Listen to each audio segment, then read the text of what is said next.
আজকে আমাদের পাঠ্য বিষয় হলো 12 ক্লাসের অর্থনৈতিক ভূগোলের কৃষিকাজ, মানে কিভাবে মানুষ কৃষিকাজ করেছে সেই সম্পর্কে ভিডিও।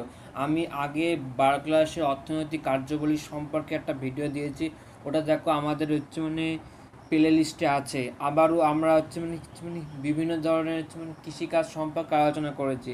আজকে আমরা আলোচনা করব আর্দ্র কৃষি। এটা সম্পূর্ণ ভারত, চীন, বাংলাদেশ, পাকিস্তানে হয়, মানে বৃষ্টিপাত নির্ভরশীল।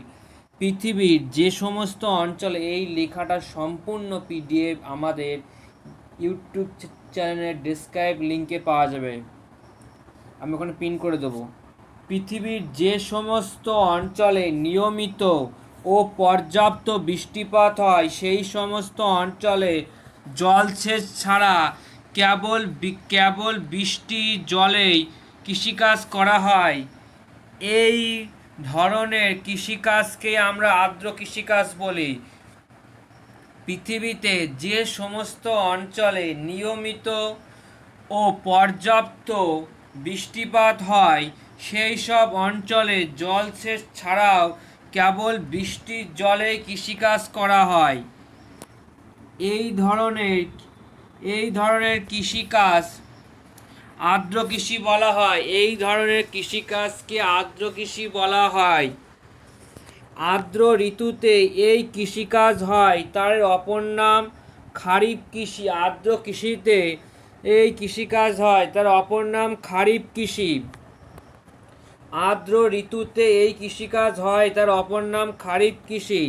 পৃথিবীর প্রধানত বৃষ্টির প্রধান নিরক্ষীয় মৌসুমী জলবায়ু অঞ্চলে মরু জলবায়ু অঞ্চলে এই ধরনের কৃষিকাজ করা হয়।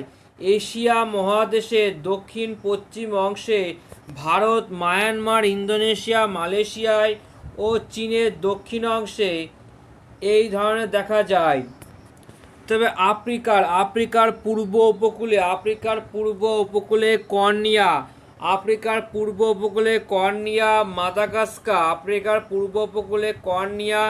মাদাগাস্কার, দক্ষিণ আমেরিকার ব্রাজিলের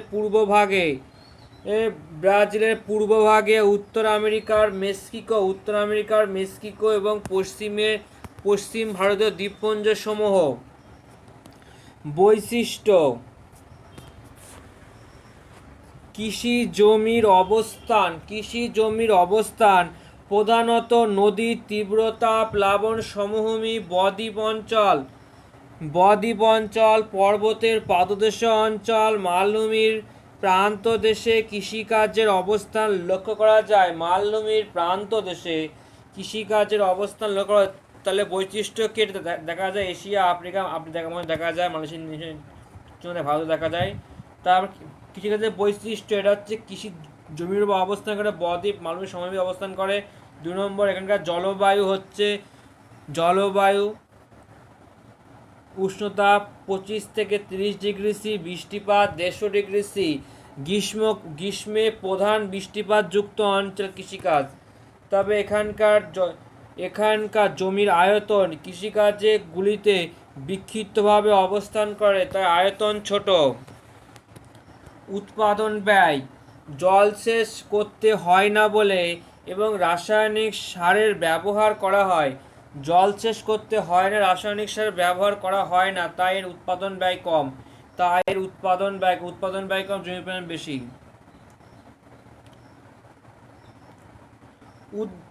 উদ্দেশ্য: এই কৃষিকাজ প্রধানত শ্রম নির্ভর সদস্য দ্বারা ফসল উৎপাদিত হয়।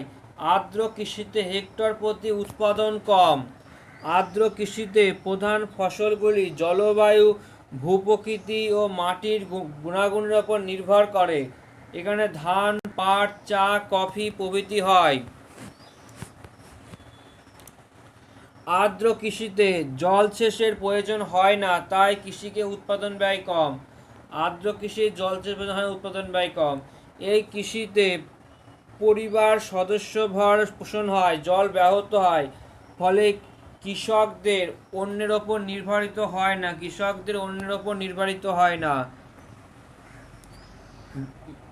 আর্দ্র বায়ু জলবায়ু নির্ভর, অধিক বৃষ্টিপাত এবং স্বল্প বৃষ্টিপাতের এই অনিশ্চিত বৃষ্টিপাত এখানকার কৃষিতে প্রধান বাধা।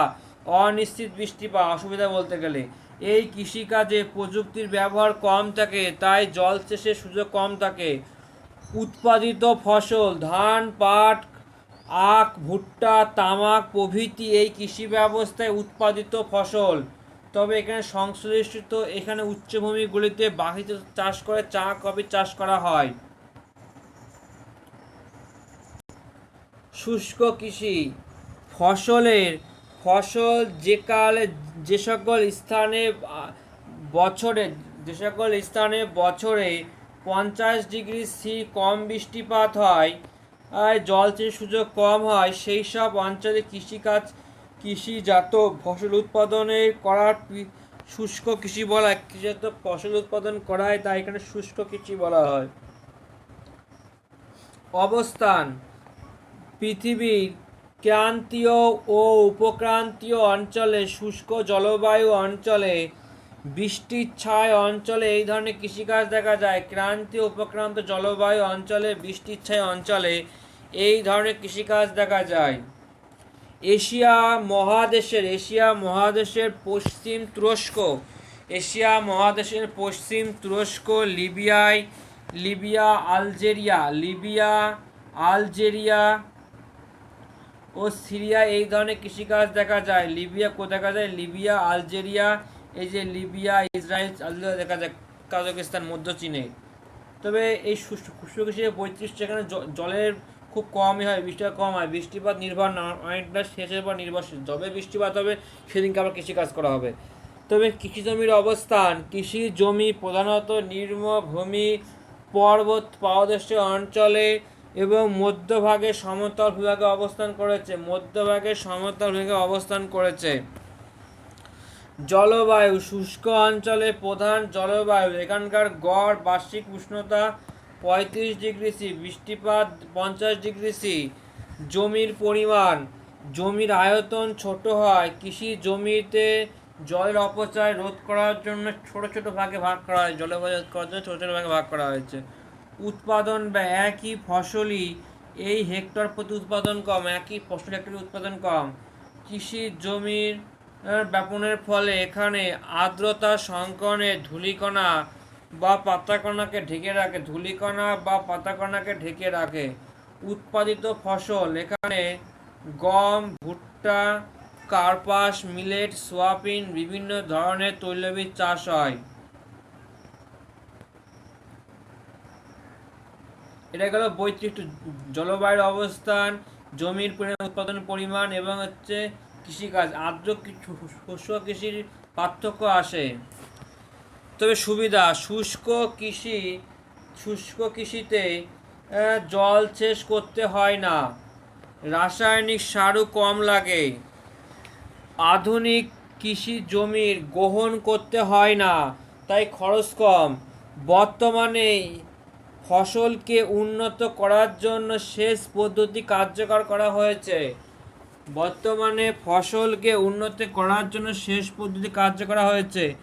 হেক্টর প্রতি উৎপাদন কম, তাই এক ফসলীয় কৃষিকাজের জলবায়ু লক্ষ্য করা যায়, তাই এখানে এক ফসলীয় কৃষিকাজের জলবায়ু লক্ষ্য করা যায়, তাই এখানে এক ফসল। এই যে ওয়ার্ল্ড ম্যাপে অবস্থান দেখে আগে দেখে নিন, ডটগুলো হচ্ছে আর্দ্র কৃষি, আর গুণগুলো হচ্ছে শুষ্ক কৃষি। এখানে এই যে ডটগুলো হচ্ছে আর্দ্র কৃষি, আর এই গুণগুলো হচ্ছে শুষ্ক কৃষি। যে চীনে কিছুটা, ওই যে আরব দেশ বলতে সৌদি আরব বা ইউরোপ দেশে দেখা যায়, এই যে এইখানটা হচ্ছে আর্দ্র কৃষি, এখানটা আর্দ্র কৃষি, এই জায়গাটা হালকা আর্দ্র কৃষি, যেখানে বিশেষ কম হয়। তারপরে আর্দ্র কৃষি ও শুষ্ক কৃষির পার্থক্য। আর্দ্র কৃষি: যে সকল অঞ্চলে বৃষ্টিপাতের পরিমাণ বেশি, সেই সমস্ত অঞ্চলে বৃষ্টিপাত নির্ভর করে যে কৃষি ব্যবস্থা গড়ে ওঠে তাকে বলে আর্দ্র কৃষি। আর যে সমস্ত অঞ্চলে বৃষ্টিপাতের পরিমাণ কম, সেই সমস্ত অঞ্চলে বৃষ্টিপাতের উপর ভিত্তি করে কৃষি ব্যবস্থা গড়ে ওঠে। বৃষ্টি খুব কম, জল সেচের ভিত্তি করে গড়ে ওঠে। প্রধানত দক্ষিণ পূর্ব এশিয়ার দেশগুলিতে এই ধরনের কৃষি ব্যবস্থা গড়ে উঠেছে এবং এশিয়ার দেশগুলিতে গড়ে উঠেছে। শুষ্ক কৃষি এশিয়ার পশ্চিম এশিয়া, এটা কি দক্ষিণ এশিয়া। অতি প্রাচীন পদ্ধতি, এটা অতি প্রাচীন পদ্ধতি, আর এটা হচ্ছে কিছুটা উন্নত। এখানে চাষ করা ধান, পাট, আখ, এখানে চাষ করা গম, মিলেট, ডাল। এই ধরনের কৃষিতে জীবনধারা নির্ভর ভিত্তিক হয়। এই ধরনের কৃষি সাধারণত বাণিজ্যিক ভিত্তিক হয়। আর্দ্র কৃষি জলসেচের ব্যবহার খুব কম। আর্দ্র কৃষিতে জলসেচের ব্যবহার খুব কম, আর এই কৃষিতে জলসেচের আবশ্যিক। শুষ্ক কৃষিতে জলসেচ আবশ্যিক।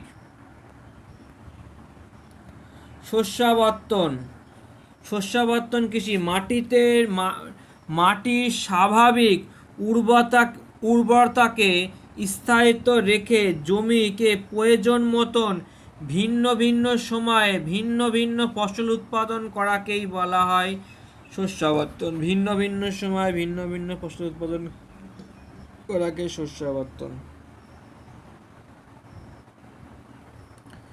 এটা হচ্ছে এক ফসলীয় কৃষি, আর এটা হচ্ছে দু ফসলীয় কৃষি। বহু ফসলের জমি শস্যাবর্তন পদ্ধতিতে নির্বাচন একটু ভিন্ন প্রকৃতির। শস্যাবর্তন পদ্ধতি একটু ভিন্ন প্রকৃতির।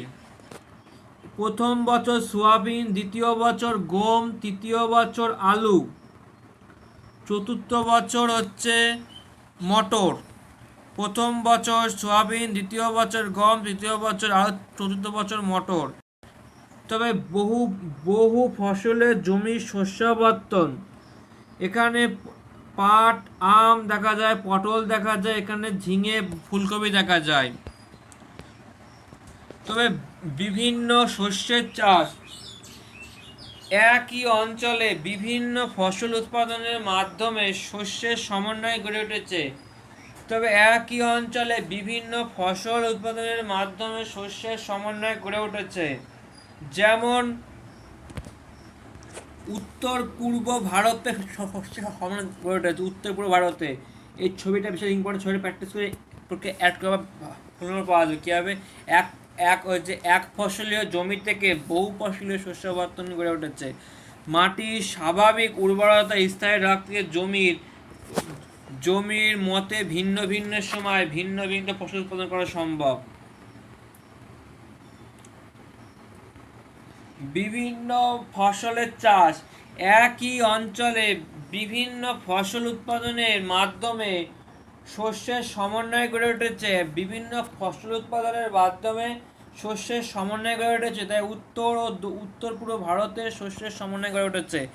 একাধিক ফসল শস্যের সমেত অঞ্চলে বিভিন্ন ফসলে দুই একটি ফসলের সমন্বয় গড়ে, যেমন হচ্ছে আখ, গম, বিহার, উত্তর দেখা যায়।